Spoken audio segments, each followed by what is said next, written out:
Office life में एक word जिससे हर एम्प्लॉय को बहुत ज्यादा डर लगता है और वो वर्ड है ओनरशिप। एक दिन मेरा मैनेजर मुझे आके बोलता है you should take more ownership. मेरे मन में एक ही ख्याल आया कि भाई मैं पहले से ही अपने घर का रेंट, बिजली का बिल और पूरा राशन का पे करता हूँ, इससे ज्यादा मैं और ओनरशिप क्या लूं। अब तुम क्या चाहते हो कि तुम्हारे काम की ओनरशिप भी मैं लूं जो तुम कर रहे हो। इस ओनरशिप से मैनेजर का मतलब क्या होता है? अगर किसी प्रोजेक्ट पे अप्रिसिएशन आती है तो क्रेडिट तुम्हारे मैनेजर का, और अगर कोई एस्केलेशन आती है तो सारी रिस्पॉन्सिबिलिटी तुम्हारी है, उनकी कोई गलती नहीं है। यही होती है ओनरशिप। एक बार एक प्रोजेक्ट पर एस्केलेशन आती है जो मेरे मैनेजर का प्रोजेक्ट था, मेरा नहीं था। उसके बदले में मेरा मैनेजर मुझे बोलता है you should take ownership of this project.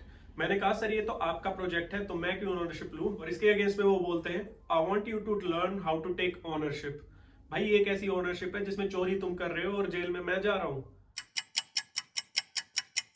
एक मैनेजर के लिए ओनरशिप का क्या मतलब होता है कि जब क्लाइंट कॉल पे कोई एस्केलेशन आई है तो उसके हिस्से की गाली तुम खा रहे होगे और वो कैमरा ऑफ करके, माइक ऑफ करके चुपचाप पीछे से हंस रहा होगा, और जब पूरी कॉल खत्म हो जाएगी वो तुम्हें बोलेगा गुड जॉब। भाई ये कैसी ओनरशिप है जिसमें मुझे सिर्फ गालियां ही मिल रही हैं और अप्रिशिएशन कभी मिल ही नहीं रही है। कॉर्पोरेट लाइफ में ओनरशिप का सिर्फ एक ही मतलब होता है कि तुम काम की जिम्मेदारी लो, लेकिन जब प्रमोशन की बारी आए और जब तुम पूछो कि मेरा प्रमोशन क्यों नहीं हो रहा तो वो तुम भूल जाओ। उसके अगेंस्ट में तुम्हारा मैनेजर तुम्हें बोलेगा you should take more ownership.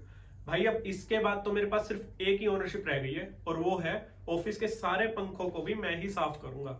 यही ओनरशिप बची है और कुछ करना नहीं बचा है मेरी तरफ से तो। और इस सब के बाद मैं सिर्फ एक ही वेट कर रहा हूं कि किसी दिन मेरा मैनेजर मुझे आके बोले कि you should take ownership of my salary as well.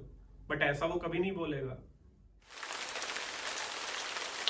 सच बोलूं तो कॉर्पोरेट लाइफ का यही सच है कि अगर कोई गलत काम होगा, कोई एस्केलेशन होगी तो उसकी जिम्मेदारी तुम लोगे, उसे तुम्हारे लिए ओनरशिप माना जाएगा। और अगर तुम्हारा कोई प्रोजेक्ट सक्सेसफुल हो गया तो उसका सारा क्रेडिट जाएगा लीडरशिप को, क्योंकि उसकी ओनरशिप वो लेंगे। तुम सिर्फ एस्केलेशंस का ही क्रेडिट ले सकते हो और उसी की ओनरशिप तुम्हें लेनी होगी। इस वीडियो को लाइक करो, चैनल को सब्सक्राइब करो, और कभी तुम्हारे साथ भी ऐसा हुआ है कि ओनरशिप के नाम पे कंपनी की एस्केलेशन तुम्हारे नाम पे चिपका दी गई है तो कॉमेंट जरूर करना।